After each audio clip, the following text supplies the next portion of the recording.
Assalamualaikum warahmatullahi wabarakatuh. Apa kabar semuanya? Semoga dalam lindungan Allah Subhanahu wa Ta'ala. Kali ini Mimin akan membagikan kisah Nabi Ibrahim di balik ibadah kurban Idul Adha. Kisah ini dikutip dari detikhikmah.com. Di hari raya Idul Adha ada ibadah kurban. Ibadah ini meneladani Nabi Ibrahim alaihi salam yang ikhlas berkorban atas perintah Sang Pencipta. Idul Adha dirayakan pada 10 Zulhijjah setiap tahunnya. Usai sholat Id, umat Islam biasanya menyembelih hewan kurban. Pada umumnya berupa kambing, domba, kerbau hingga sapi. Nabi Ibrahim diberi banyak cobaan namun tetap tabah menjalaninya. Sehingga diberi gelar kehormatan, Khalilullah, kekasih Allah.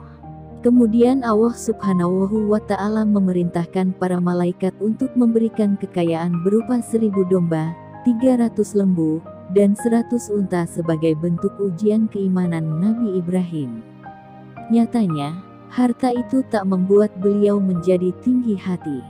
Suatu ketika ada seseorang yang bertanya kepada Nabi Ibrahim, milik siapa ternak sebanyak ini? Nabi Ibrahim menjawabnya dengan penuh keyakinan, kepunyaan Allah, tapi kini masih milikku. Sewaktu-waktu bila Allah menghendaki, aku serahkan semuanya.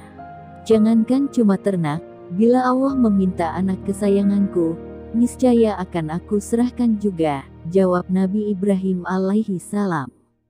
Pernyataan tersebut menjadi awal ujian baru bagi Nabi Ibrahim. Allah memberinya mimpi hak, berisi perintah untuk mengorbankan putranya, Nabi Ismail alaihi salam yang berusia 7 tahun. Nabi Ibrahim diminta untuk menyembelihnya dengan tangannya sendiri. Nabi Ibrahim kemudian bertanya kepada Ismail. Sang anak mengaku ikhlas dengan apapun perintah Tuhan. Wahai bapakku, kerjakanlah apa yang diperintahkan kepadamu. Insya Allah engkau akan mendapatiku termasuk orang yang sabar, kata Ismail. Keluarga Nabi Ibrahim sudah siap untuk melaksanakan perintah tersebut. Tapi iblis terus saja menggoda. Mereka kemudian melempar para iblis dengan batu.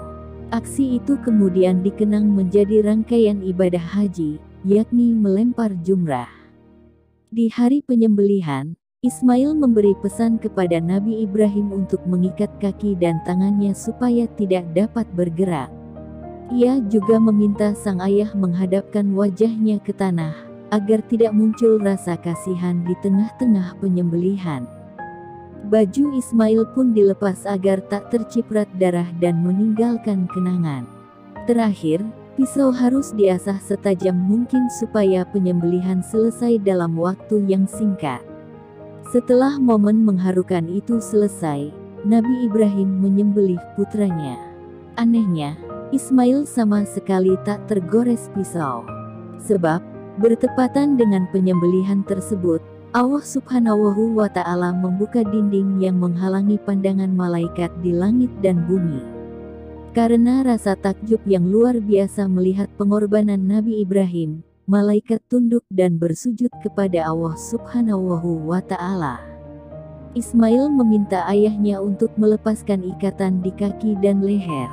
Itu agar dirinya tak terlihat terpaksa. Ia ingin ayahnya segera menyembelihnya, supaya malaikat bisa melihat betapa patuhnya Nabi Ibrahim kepada perintah Allah Subhanahu wa Ta'ala. Menuruti perintah putranya, Ibrahim kembali melakukan proses penyembelihan seperti semula. Alih-alih mengenai leher Ismail, mata pisau justru berbalik ke atas, bahkan membelah sebuah batu yang keras. Allah Subhanahu wa Ta'ala kemudian berseru kepada malaikat Jibril untuk mengambil seekor kibasi dari surga sebagai pengganti. Nabi Ibrahim diminta menyembelih seekor kambing untuk melanjutkan kurban. Hingga saat ini, tradisi kurban masih dilakukan oleh umat Islam setiap hari raya Idul Adha. Kita bisa meneladani sifat Nabi Ibrahim. Setelah memahami kisah kurban dari Nabi Ibrahim, Ada beberapa perilaku yang bisa diteladani untuk diterapkan dalam kehidupan sehari-hari, antara lain tegar dalam menghadapi ujian dari Allah Subhanahu wa Ta'ala, berpikir jernih dan tidak terburu-buru saat dihadapkan dengan kesulitan, memprioritaskan Allah Subhanahu wa Ta'ala di atas kepentingan duniawi, ikhlas saat harus mengorbankan sesuatu, meyakini bahwa Allah Subhanahu wa Ta'ala akan menggantikan kehilangan dengan hal yang lebih baik, rendah hati walau dianugerahi harta dan kekayaan.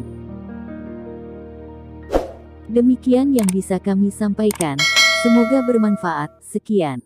Wassalamualaikum warahmatullahi wabarakatuh.